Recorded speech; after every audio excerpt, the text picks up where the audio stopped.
I don't want my house to smell like old people. Get out.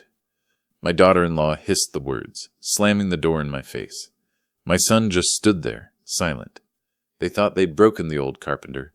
5 minutes later, a Rolls-Royce pulled up, and 3 words shattered their world. My name is Thomas Anderson. If you're listening to this, subscribe to the channel and let me know where you're watching from. It helps to know I'm not alone in this world. Let me back up and tell you how I ended up homeless on my own son's doorstep. It started with the smell of cedar. Cedar used to be the scent of my life. It meant progress. It meant hard work. It meant home. For 45 years, I built things, houses, furniture, a life. My workshop, Anderson's Fine Carpentry, was my sanctuary. My wife, Mary, used to joke I had sawdust in my veins. She was the warmth that filled the spaces I built. She's been gone 5 years now. I missed her every day. But this new pain? It was colder, sharper. Now the smell of cedar was gone, replaced by the metallic tang of cold steel and the stale odor of defeat. I stood across the street from my workshop, watching strangers dismantle my legacy. It felt like watching my own funeral. The auctioneer's voice boomed across the parking lot, each word a hammer blow against my soul. Lot 22, a complete set of vintage chisels, excellent condition. My hands clenched into fists. Those chisels were my father's. He gave them to me when I opened the shop. I used them to carve the intricate details on the cradle I built for my son, Ethan. My own flesh and blood. Now they were being sold off for pennies. A young couple bought them. They looked excited, planning their future. I felt a sharp stab of jealousy, then just emptiness. I looked around the crowd. I saw Jake, my foreman for 20 years. He caught my eye, then quickly looked away. He hadn't called me since the news broke. That silence hurt more than the auctioneer's shouting. It wasn't the economy that brought me to this point. It wasn't bad luck. It was betrayal. Not by a stranger, but by the man I considered a brother, Robert Miller. We grew up together, shared everything. We started the business together. I was the craftsman. He was the salesman. I trusted him implicitly. I was a fool. While I was busy shaping wood, Robert was busy shaping the books. He always had expensive suits. A new car every year. I thought he was just good at sales. I didn't realize he was selling me out. He'd come into the workshop, clap me on the back, smelling of expensive cologne. "Thomas, you're the heart of this company," he'd say. "I'm just the mouth." He was lying through his teeth. He had taken out loans in the business's name. Massive loans. He used the workshop as collateral. I signed the papers. He told me it was for expansion, for new equipment. I believed him. Why wouldn't I? He was my best friend. But that wasn't the worst part. He even used my house as collateral, the house I built for Mary. He forged my signature on the later documents. I didn't find that out until I met with the bank manager, Mr. Harrison, a man with cold eyes and a weak handshake. I sat in Harrison's office 2 weeks ago. The leather chair was too soft. I felt like I was sinking. "Mr. Anderson, the situation is dire," Harrison said, tapping his pen on the stack of papers. "Dire?" Robert said. "We just needed a bridge loan." Harrison sighed, a practiced expression of sympathy. Robert misrepresented the facts. "The business is bankrupt, and your home, it's cross-collateralized." "Cross-collateralized? What does that mean?" "It means the bank is foreclosing on your home to cover the business debts." I stared at him. The air left the room. "That signature on the home loan. It doesn't look like mine." Harrison slid the paper towards me. "It was notarized, Mr. Anderson. We followed all procedures." His eyes were flat, lifeless. He didn't care. He just wanted his money. Robert gambled it all away. Risky investments. Tech stocks that crashed. I never saw the warning signs. I was too focused on the work, too trusting of my friend, and apparently too trusting of the bank. When the banks came calling, Robert vanished. He didn't even say goodbye face to face. He just disappeared like smoke, leaving me to face the mountain of debt he had created. He left a coward's note on my workbench. Sorry didn't keep the wolves from the door. The foreclosure was swift and ruthless. The workshop went first. I stood there until the last piece of equipment was hauled away. The gates were locked. The sky was a bruised shade of purple, mirroring the ache in my chest. The silence of the empty workshop was deafening. 45 years of noise, saws buzzing, hammers pounding, Gone, but that silence wasn't the end of the story. It was just the beginning of the nightmare. 2 days ago, the sheriff stood on my porch. The porch where Mary and I used to sit every evening. He was a good man, Deputy Davis. I built his kitchen cabinets last year. He couldn't look me in the eye. He just held out the eviction notice. "Thomas," he said, his voice thick, "I hate to do this. It's your job, Deputy," I said, taking the paper. My hands were steady. My voice was calm. Inside, I was crumbling. The house I built. The home where Mary took her last breath. It was no longer mine. I was 68 years old. Everything I had worked for, everything I had built, was gone, reduced to a piece of paper and a locked gate. I felt a coldness spreading through me, a numbness I had never known before. I walked back to my old Ford truck, the only thing I had left, rusted around the edges. But the engine was strong. I had rebuilt it myself. It was reliable. More reliable than people, it turned out. In the back I had a duffel bag, some clothes, my tools, the few I managed to save, and a small wooden box Mary had cherished. It held photographs, letters, and something else. A faded business card I hadn't looked at in years, a ghost from a different life. I sat in the driver's seat, the cold vinyl cracking beneath me. Homeless. The realization hit me like a physical blow. Stealing my breath, I felt a cold dread spread through my veins. I was truly alone. I had some savings, a few $1,000s tucked away. Mary always insisted on an emergency fund. But not enough to start over. Not at my age, not with the weight of this failure pressing down on me. I had one option left. My son, Ethan, the boy I raised. The man I thought I knew, Ethan had done well for himself. He was a senior executive at a prestigious marketing firm downtown. He wore suits that cost more than my truck. He lived in a gated community on the other side of the city. The Palisades. He lived in one of those sprawling mansions. Impressive, but lacked character. All glass and stone, cold and impersonal. Like a museum, not a home. I hadn't told him how bad things were. Pride is a stubborn thing. I was ashamed. How do you tell your successful son that his father, the man who taught him the value of integrity, had been swindled like a fool? I kept telling him the business was slow, that things were tight. I never admitted the truth. I thought I could fix it. I was wrong. I was so very wrong. I drove across the city, the familiar streets blurring, the tears that finally started to fall. I wasn't crying for the money. I was crying for the trust I misplaced, for the friendships I thought were real. I thought about Mary. I was glad she wasn't here to see this. The shame would have broken her heart. She always worried about my trusting nature.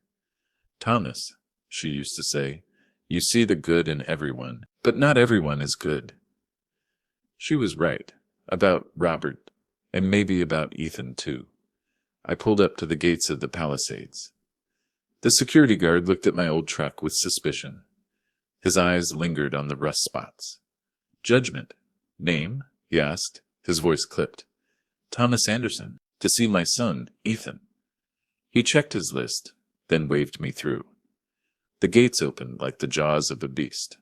The houses were massive, illuminated by bright landscape lighting, showcasing their opulence. They looked like fortresses, designed to keep the world out, designed to keep people like me out. I parked in Ethan's driveway, next to a sleek, black luxury car. A Mercedes. Lisa, my daughter-in-law, liked expensive things. She liked showing them off, even more. She was the kind of woman who measured worth by the size of your bank account. Ethan had changed so much since he married her. He had become obsessed with status, with appearances, with climbing the social ladder. He traded his kindness for a country club membership. He rarely visited me. He said he was busy with work, with the kids. But I knew the truth. I didn't fit into his new life. My sawdust-covered clothes, my calloused hands. I was an embarrassment, a reminder of his humble beginnings. He wanted to forget where he came from. I walked to the front door, my boots heavy on the perfectly paved walkway. My reflection stared back at me from the polished mahogany door. I looked tired, old, defeated. I didn't recognize the man staring back at me. My hands were trembling. I felt a knot of dread tighten in my stomach. I shouldn't have to feel this way approaching my own son's house. I rang the doorbell. The chimes echoed inside. A pretentious melody. I waited. The silence stretched. It was late, almost 10 o'clock. They were home. The lights were on. I knew they were home. I rang the bell again. Louder this time. Finally, the door opened a crack. Stopped by a security chain. It was Lisa. Her face, perfectly made up, even at this hour. She always wore a mask. "Thomas, what on earth are you doing here?" she hissed. Her voice, sharp, unwelcoming, like broken glass. Her eyes scanned my worn jacket, the duffel bag at my feet. Her expression darkened. She looked at me like I was something disgusting. She found on the bottom of her expensive shoe. "Lisa, I need to talk to Ethan. It's important. It's an emergency." My voice trembled. "He's busy," she said curtly. She tapped her manicured nails against the doorframe. "Impatient. We have a charity gala tomorrow night. We are preparing. You can't just show up unannounced." A charity gala. They had time for strangers, but not for me. "Lisa, please," I whispered, the desperation clawing at my throat. I hated the sound of my own voice. Weak, pleading. I lost the workshop and the house. The bank took everything. I have nowhere to go. I waited for a reaction, a flicker of sympathy. There was nothing. Her eyes widened, not with sympathy, but with horror, like I had just confessed to a crime. She glanced over her shoulder into the brightly lit hallway. "Charlotte, someone might hear, worried the neighbors might see me. You lost everything?" she hissed, the words laced with disbelief and accusation. "How could you be so careless? How could you let this happen?" Then she asked the question that truly revealed her character. "What about our inheritance?" Our inheritance. That's all I was to her. A paycheck that bounced. It was Robert. He defrauded me. I don't care about Robert," she snapped, cutting me off. Her voice was rising, edged as hysteria. "You're homeless? Thomas, you absolutely cannot stay here." The words were cold, final. "I just need a few nights, Lisa, until I figure things out," I begged. "A couch, a corner in the garage. I won't be any trouble, I promise." The garage. I was begging to sleep in the garage. My own son's garage. A few nights? Absolutely not. She started to close the door, her movements jerky, decisive. I put my hand out, stopping it. The wood felt cold against my palm. "Please, I'm his father. I need help." Lisa leaned closer to the gap, her eyes cold as ice, her face contorted with disgust. "Listen to me, old man. This house is immaculate. We have a reputation to maintain in this community. I will not have you dragging your failure and your misery into our lives. We have worked too hard for this." Denza said the words that shattered what was left of my heart, the words that revealed the depth of her cruelty. "I don't want my house to smell like old people in desperation. Get out." The words hit me like a physical blow. Old people in desperation. My life, my struggles, my pain, reduced to an unpleasant smell, an inconvenience. I felt something inside me break. The numbness returned, but this time it was accompanied by a cold rage. "Ethan," I called out, my voice cracking, desperation making me bold. "Ethan, son, please." I heard footsteps, and Ethan appeared behind Lisa. He was wearing an expensive silk robe, looking uncomfortable and stressed. His eyes were bloodshot, his face pale. He looked like a scared little boy. Not the man I raised. "Dad, what's going on?" he asked. But his eyes wouldn't meet mine. He looked at the floor, at the walls, anywhere but at me. He was ashamed, but not ashamed enough. "She won't let me in, Ethan. I have nowhere to sleep. The truck is all I have left." I waited for him to step up, to defend me, to open the door. Ethan looked at Lisa, then back at the floor. The fear in his eyes was palpable. He was afraid of her anger, afraid of losing the life she had built for him. He made his choice. "And it wasn't me. Dad, this is a really bad time," he mumbled, wringing his hands. His voice was weak, pathetic. Lisa is right. We have the gala tomorrow. It's complicated. We can't have you here right now. Complicated, I shouted, the anger finally breaking through the despair, the betrayal fueling a fire in my chest. I lost everything. I have nothing. I'm your father. Keep your voice down, Lisa hissed, her eyes darting nervously towards the neighbor's house. You're embarrassing us. If you don't leave this property right now, I will call security and have you removed for trespassing. Trespassing. On my son's property. The irony was bitter. I looked at my son, the boy I taught to ride a bike, the boy I held when he cried, the man I put through college working double shifts at the workshop, the man I loved more than life itself. He just stood there, silent, weak, complicit in her cruelty. He was a stranger to me. In that moment, I realized my son was gone, replaced by this hollow man. The rejection was colder than the night air. It hurt more than the foreclosure, more than Robert's betrayal. It was a wound that would never heal. I pulled my hand back, and the heavy mahogany door slammed shut. The sound of the deadbolt turning was final. I stood there, on the doorstep of my son's mansion, alone. The wind whipped around the corner of the house, chilling me to the bone. I was 68 years old, homeless, betrayed. The humiliation burned hotter than any shame I had ever felt.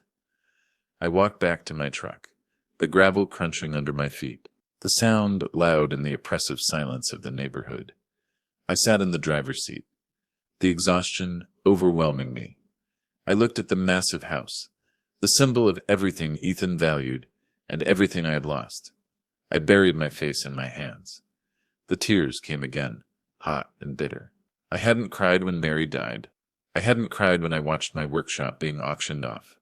But this cold cruelty from my own son, it broke me. I sobbed, the sound ragged and raw, mourning the loss of my family, the loss of my dignity. I reached for the wooden box on the passenger seat, the box that held the remnants of my life. I opened it, my fingers trembling. Inside, under the photos of Mary and Ethan as a child, was the faded business card. I hadn't looked at it in decades, but I knew the name by heart, Samuel Vance.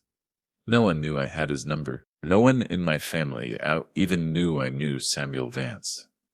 He was one of the wealthiest men in the country, a billionaire, real estate mogul, a giant, a name synonymous with power and influence. And I is the only one who knew how close he came to losing it all. 30 years ago, Samuel and I were just two men trying to make it in the world. He was starting his development company. I was doing custom carpentry for his first few projects. We were both young, ambitious, hungry for success. We became friends, bound by mutual respect and a shared work ethic. He was tough, demanding, but fair. I liked him. He respected the craft. One winter night, I was working late at his office building, installing bookshelves in his private study. It was an old building, the wiring faulty and outdated. I remember smelling smoke. A fire broke out in the adjacent office. The flames spread quickly, fueled by the old wood and the dry air. It was an inferno in minutes. Samuel was trapped in his study, the exit blocked by the raging fire. The smoke alarms were blaring, the sprinklers failing to activate. I could hear him pounding on the door, shouting for help, his voice tight with panic. I didn't hesitate. I grabbed a fire axe from the hallway and started hacking at the drywall, creating an escape route. The heat was intense, the smoke thick and suffocating. My lungs burned, my eyes streamed, but I kept swinging the axe. I found Samuel slumped over his desk, overcome by the smoke. He was a big man, heavy. I didn't know if I could move him, but I had to try. Adrenaline surged through me. I pulled him out, dragging him through the hole I had made. Just before the ceiling collapsed in a shower of sparks, we stumbled out into the cold night air, gasping for breath. I saved his life. Samuel never forgot. He went on to build an empire, his name emblazoned on skyscrapers and luxury resorts. I went back to my workshop, content with my quiet life, my sawdust-covered sanctuary. We lost touch over the years, our lives diverging onto different paths. But before we did, he gave me that card. It was his private number, a direct line to the man himself. Thomas, he had said, his voice thick with emotion, his hand gripping my shoulder tightly. If you ever need anything, anything at all, you call this number, day or night. I don't care if I'm in a meeting with the president. I will be there. I owe you my life. I never called. I had too much pride. I didn't want a handout. I didn't want to cash in on a debt of gratitude. I wanted to make it on my own terms. I thought friendship shouldn't have a price tag. But this wasn't about pride anymore. This was about survival. This was about justice. This was about the devastating realization that the family I thought I had was nothing but an illusion. With trembling fingers, I pulled out my old flip phone. The battery was low, maybe enough for one call. I prayed it would work. I dialed the number. My heart pounding in my chest, it rang once. A voice answered, crisp and alert. Despite the late hour, yes, Samuel? My voice was barely a whisper, thick with emotion. It's Thomas Anderson. There was a brief silence on the other end of the line. I thought the connection was lost. Then the voice warmed, deepened with recognition. Thomas, my God, it's been a long time. Too long. Where are you? Are you all right? The genuine concern in his voice almost broke me again. I told him the address in the Palisades. My voice broke as I said the name. Stay right there, Samuel said, his voice firm and decisive. Don't move. I'm on my way. I hung up. I waited, unsure if he would really come. He was a billionaire. It was the middle of the night. He probably had a million other things to do, important things. If this story has kept you on the edge of your seat so far, please hit the like button, and don't forget to subscribe. It helps our channel grow and bring more stories like this to light. I was just a ghost from his past, a forgotten friend. I leaned back against the headrest, closing my eyes. The exhaustion pulled me into a restless sleep, filled with nightmares of burning buildings and slamming doors, of Robert's betrayal and Lisa's cold eyes. I woke up to the sound of a car engine. Not just any engine, but a quiet, powerful hum, a sound that whispered wealth. I opened my eyes and stared. Pulling into the driveway, right behind my old truck, was a Rolls-Royce, dark as the night itself. It glided silently, effortlessly. The neighborhood was silent, the houses dark. The car stopped, and the driver's door opened. Samuel Vance stepped out. He was older now, his hair silver and distinguished, wearing a perfectly tailored suit despite the hour. He moved with an aura of authority, of power. His eyes, sharp and intelligent, found me in the truck. He walked towards me, his expression unreadable. I got out of the truck, feeling small and ashamed, acutely aware of my worn clothes, my tired face, the old truck that was now my home. I felt like a beggar. He stopped right in front of me, looking at me for a long moment, taking in the sight of my despair. His eyes missed nothing. Then he turned and looked at the grand house behind me, the fortress of stone and glass. He looked back at me. He understood everything without me saying a word, the unspoken language of friendship, of shared history. Anna, Thomas, he said, his voice filled with concern and a simmering anger. What happened? I told him everything. The foreclosure, Robert's betrayal, the loans, the lost workshop, the eviction, Harrison at the bank, and finally, Ethan and Lisa's rejection. The words spilled out of me, a torrent of pain and humiliation. I told him about Mary, about the years of hard work reduced to nothing. I told him about the smell of desperation. I held nothing back. Samuel listened patiently, his expression darkening with every word, his jaw tightening, his eyes blazing with a cold fury. He was a man who understood loyalty, and he despised betrayal. When I finished, he was silent, a long moment, the silence heavy with unspoken promises, the silence of a storm gathering force. They turned you away? He asked, his voice dangerously quiet, controlled. They told you their house shouldn't smell like old people? I nodded, the shame burning my throat, the memory of Lisa's cruel words still fresh in my mind. I couldn't speak just then. The front door of the house opened again. Ethan and Lisa must have seen the Rolls-Royce from the window. They rushed out, their expressions a mixture of confusion and sudden excitement. They saw the expensive car, the powerful man, and their instincts took over. Greed, opportunism. They didn't see the dangers standing right in front of them. "Can we help you, sir?" Lisa said, her voice dripping with sudden charm, her smile bright and fake. She recognized him. Everyone recognized Samuel Vance. His face was on the cover of every business magazine. "Oh my goodness, Mr. Vance, what an honor." She smoothed her dress, preening, "Please, come in. We were just about to have a nightcap." She was trying to turn this disaster into a social triumph. It was disgusting. Samuel ignored her. He kept his eyes fixed on me, his expression softening with compassion. He reached out and put a strong hand on my shoulder, grounding me, steadying me. A silent promise of support. "Are you all right, Thomas? Are you hurt?" he asked, his voice gentle.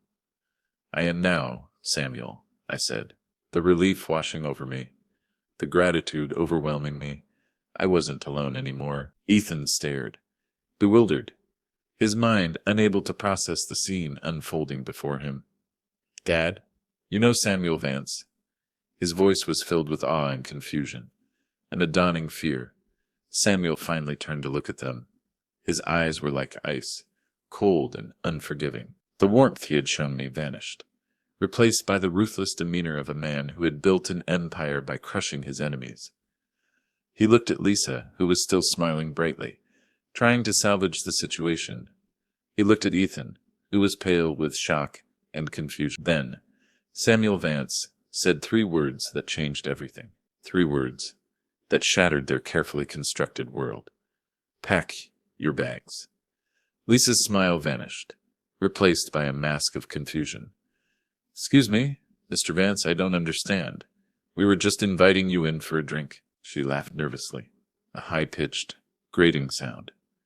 "You heard me," Samuel said, his voice quiet but carrying immense power, the kind of power that didn't need to shout to be heard. "Pack your bags. You have 1 hour to vacate the premises." Ethan stammered, his voice trembling.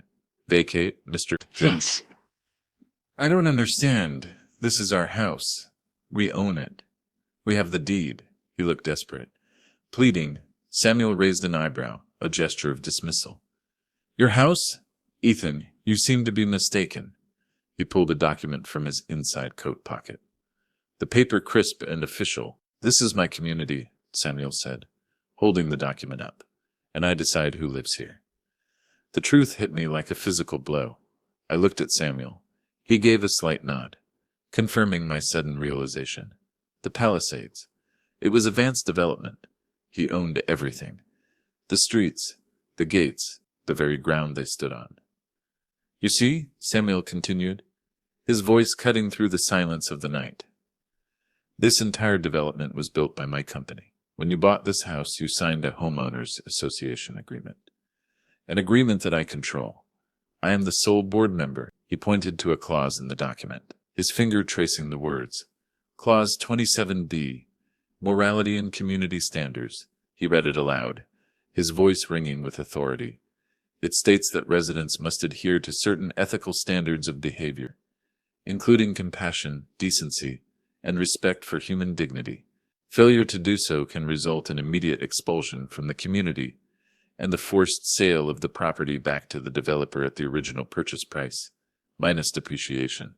He looked at them, his eyes blazing with fury. "Turning away your elderly father after he lost everything, treating him with such cruelty and disrespect, abandoning him in his hour of need. I would say that constitutes a gross violation of basic human decency." Samuel continued, "A violation that I find personally offensive." Lisa's mouth opened and closed, but no sound came out. She looked like a fish gasping for air, her world collapsing around her, her face pale, her eyes wide with terror. Ethan looked like he was going to be sick. His face was ashen, his hands shaking uncontrollably. He finally understood the magnitude of his mistake. "You can't do this," Lisa shrieked, her voice rising hysterically, the facade of sophistication crumbling, revealing the ugliness underneath. It's illegal. We have rights. I'm calling my lawyer. She fumbled in her pocket and pulled out her phone, dialing frantically. Miss Fields? It's Lisa Anderson. We have an emergency. Samuel Vance is trying to throw us out of our house. She held the phone out, putting it on speaker. A sharp, aggressive voice came through. Miss Vance? This is Eleanor Fields. You cannot evict my clients without due process. This is harassment. We will file an injunction immediately. Samuel took the phone from Lisa's trembling hand. Miss Fields, I suggest you read the HOA agreement your client signed, Clause 27B.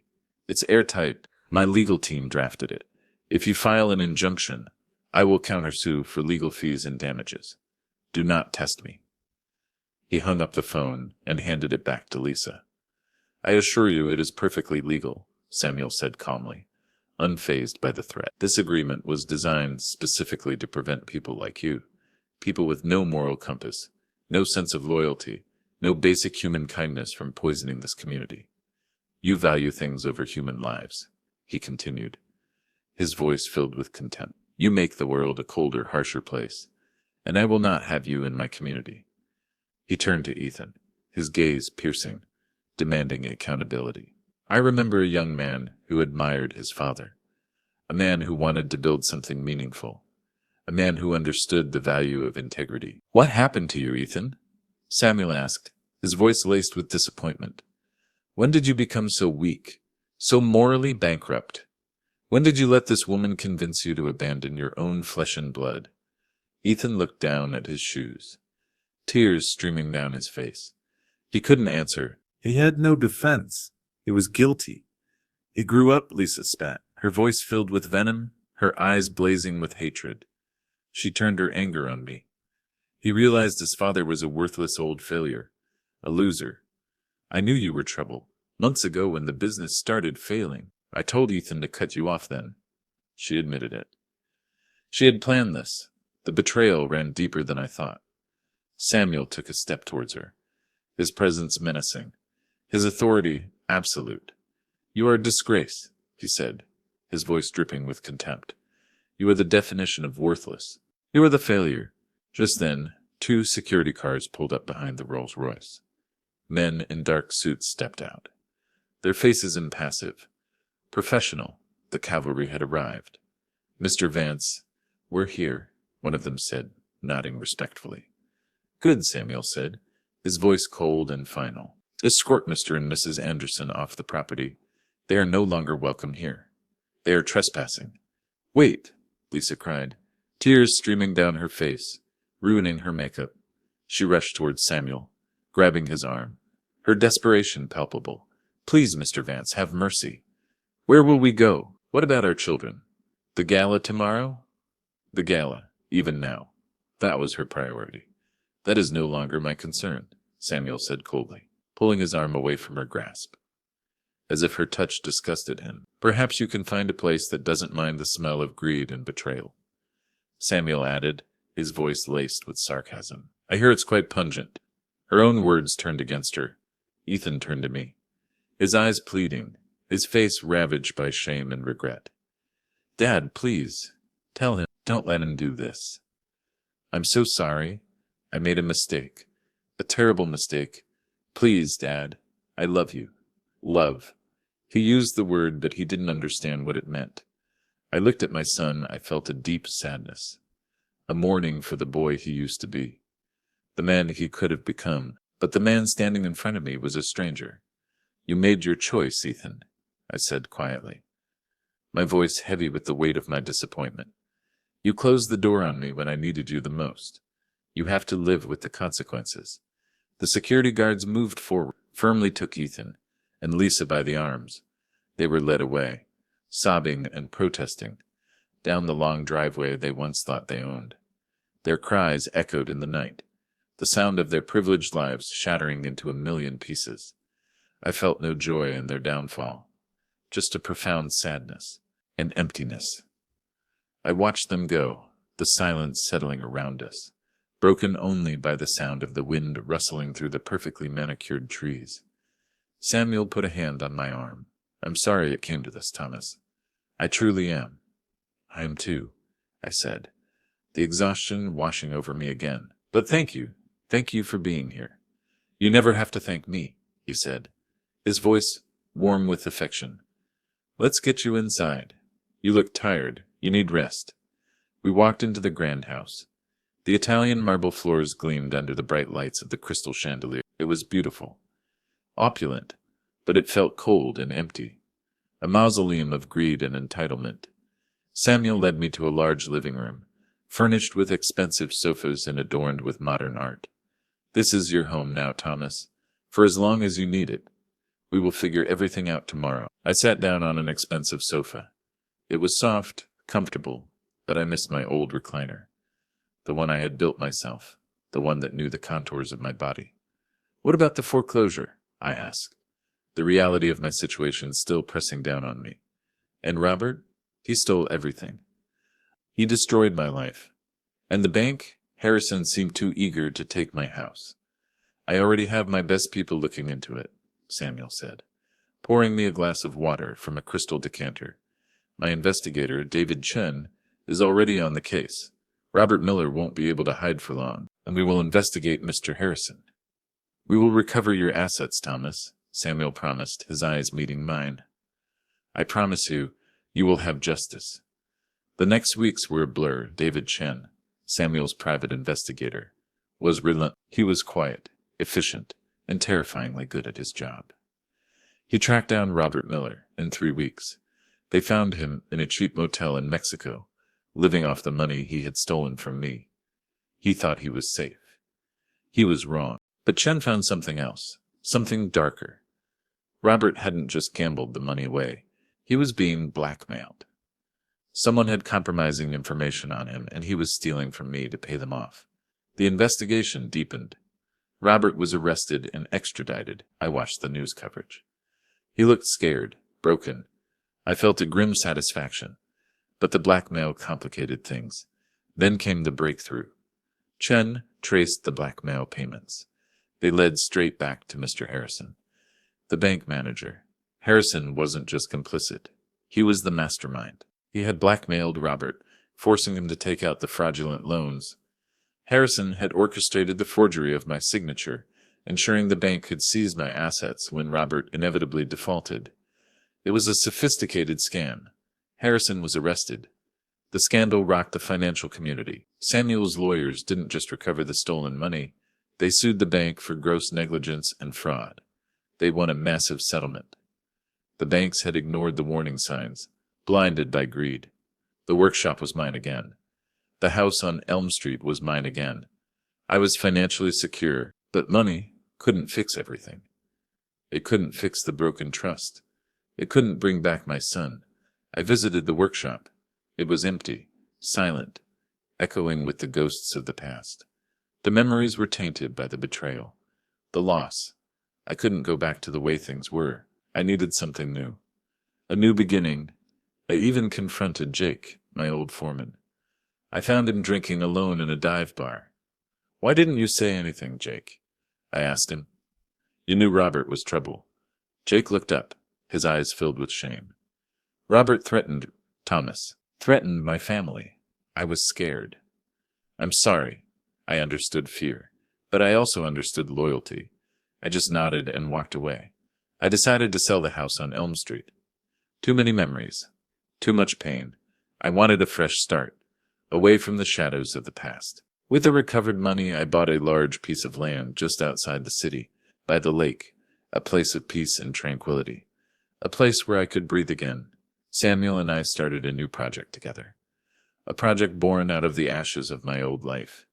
We launched a foundation, the Anderson Vance Foundation. We decided to teach carpentry and craftsmanship to underprivileged youth, a place where they could learn the value of hard work, integrity, and building something lasting with their own hands, a place where they could find hope and purpose. We built a new workshop on the land by the lake. It was large, bright, and filled with the smell of fresh-cut cedar. The sound of saws and hammers filled the air, the music of creation. I moved into a small, comfortable house next to the workshop. I built it myself with the help of the first group of students. It was a home filled with light and laughter. A real home. The foundation flourished. We were not just teaching carpentry. We were building futures. We were building a community based on respect, loyalty, and compassion. Things I thought I had lost forever. I never saw Ethan and Lisa again. I heard they moved to another state, struggling financially, their reputation shattered. The social circles they valued so highly had ostracized them. They lost everything that mattered to them. Ethan tried to contact me a few times, sending letters filled with apologies and regrets. He said he was getting a divorce, that Lisa had ruined his life. He was still blaming others for his choices. He hadn't learned anything. I read the letters, but I never replied. Sometimes the wounds are too deep to heal. Sometimes forgiveness is a bridge too far. He was my son, but he wasn't my family. Samuel visited often. We would sit on the porch of the workshop, overlooking the lake, drinking coffee, talking about the old days, about life, about loss, about the strange twists of fate that shape our lives. We were old friends, bound by a shared history and a mutual respect that transcended time and wealth. We were family. One evening, as the sun set, casting orange and purple hues across the sky, painting the lake with streaks of gold, I looked at Samuel. "Why did you do all this for me, Samuel?" I asked, the question lingering in my heart. "You didn't have to. You paid your debt a long time ago." Samuel smiled, a rare, genuine smile that reached his eye. "Thomas, in a world full of people like Ethan and Lisa, Robert and Harrison, people who value things over loyalty, people who forget where they came from, people who turn their backs on those who need them the most, a true friend is the most valuable asset of all." He continued, "You taught me that 30 years ago when you saved my life. Loyalty is the only currency that truly matters, and I always pay my debts." I looked out at the lake, the water calm and still, reflecting the beauty of the sky. I thought about Mary. I knew she would be proud. I thought about the betrayal that broke my heart. I thought about the friendship that saved me. I realized that family isn't just about blood. It's about the people who stand by you when everything else falls apart. It's about the people who open the door when everyone else slams it shut. I was an old man. My house smelled of sawdust and fresh coffee, and for the first time in a long time, I felt truly at home. I was the richest man in the world. Thanks for listening. Please rate this story in the comment. If you enjoyed it, don't forget to subscribe. Your support means a lot, because your time matters.